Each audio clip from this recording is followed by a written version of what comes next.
दिल अमन राधिका की अनोखी प्रेम कहानी। राधिका ने अमन से कहा, अपने बारे में बताओगे कुछ? अमन हंसते हुए कहने लगा, मैं क्या बताऊं अपने बारे में, मेरी तो बस एक सादी सादी जिंदगी है, जहां रोज सुबह ऑफिस जाता हूं और शाम को घर जाके घर का कुछ काम कर लेता हूं। बस फिर खा के सो जाना, सुबह फिर वही। फिर अमन ने पूछा, आप क्या करती हो? ये सुन राधिका हंसने लगी और बोली, मुझे कुछ करने की जरूरत ही नहीं पड़ती, सब बिना कुछ किए ही मिल जाता है, तो क्यों करूंगी मैं कुछ? फिर अमन ने कहा, अच्छा है, फिर तो हम बहुत अलग हुए। ये सुन राधिका ने कहा, हाँ अलग तो हुए, फिर भी तुम्हारे साथ बैठी हूँ यहाँ। फिर अमन ने कहा, बैठी हूँ मतलब हम अलग है तो सिर्फ रहन सहन से, बाकी हम दोनों एक ही है।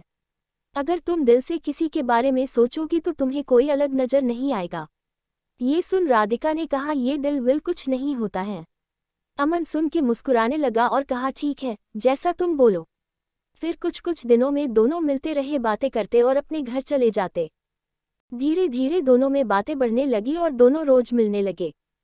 अमन ऑफिस से निकल के मॉल चला जाता और वहां राधिका उसका इंतजार करती रहती। फिर एक दिन राधिका ने कहा कि मुझे एक पूरा दिन तुम्हारे साथ रहना है, देखना है कि क्या करते हो तुम पूरा दिन। फिर एक दिन अमन की छुट्टी थी ऑफिस की, तो उसने राधिका को मिलने के लिए बुला लिया।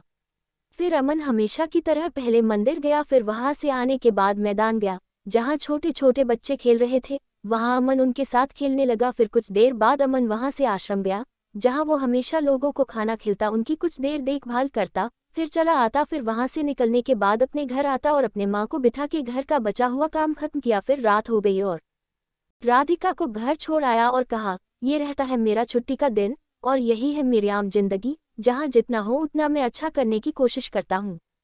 ये सुन राधिका बिना कुछ कहे चली गई और पूरी रात सोचती रही, ऐसे भी लोग होते हैं जो अपना छोड़ दूसरे के बारे में इतना सोचते हैं, और एक मैं हूँ जो आज तक अपने माँ पापा की मदद तो दूर, आज तक पूछा भी नहीं कि वो कैसे हैं, वो करते क्या है। ये सब सोच राधिका भावुक हो गई और अपनी माँ के पास चली गई। उसने देखा उसकी माँ काम कर रही होती है। जैसे ही वो माँ पुकारती है, माँ वहां से, क्या हुआ, कुछ चाहिए तुम्हें, बोलो। उद्धरण चिन्ह। ये सुन राधिका और भावुक हो गई और माँ को कहते हुए, नहीं कुछ नहीं, बस यूं ही आई थी, और वहां से चले गई।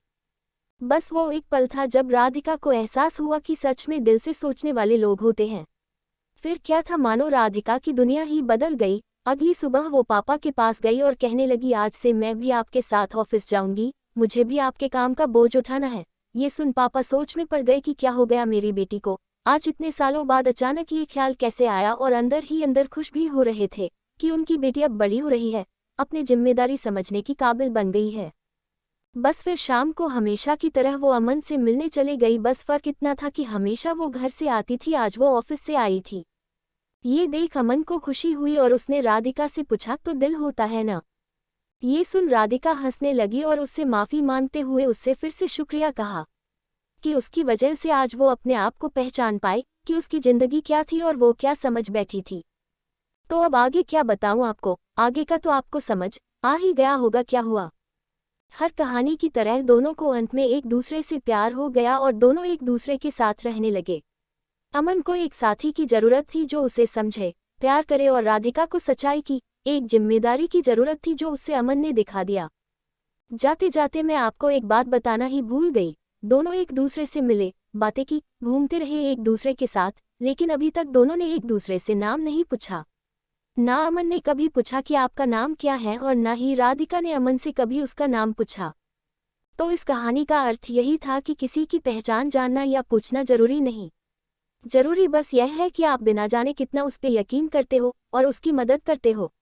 राधिका एक ऐसी लड़की थी जिसे हमेशा से घूमना, मस्ती करना, ये सब अच्छा लगता, और अमन एक ऐसा लड़का था जिसे हमेशा से उसकी जिम्मेदारी उसे पकड़ी रहती। दोनों एक दूसरे से काफी अलग थे, लेकिन अंत वही एक दूसरे के बन गए। सीख। तो प्यार कभी भी और किसी से भी हो जाता है, आपको ना उसके लिए अपनी जिम्मेदारी से भटकना है और ना ही उसके लिए कुर्बानी देनी है।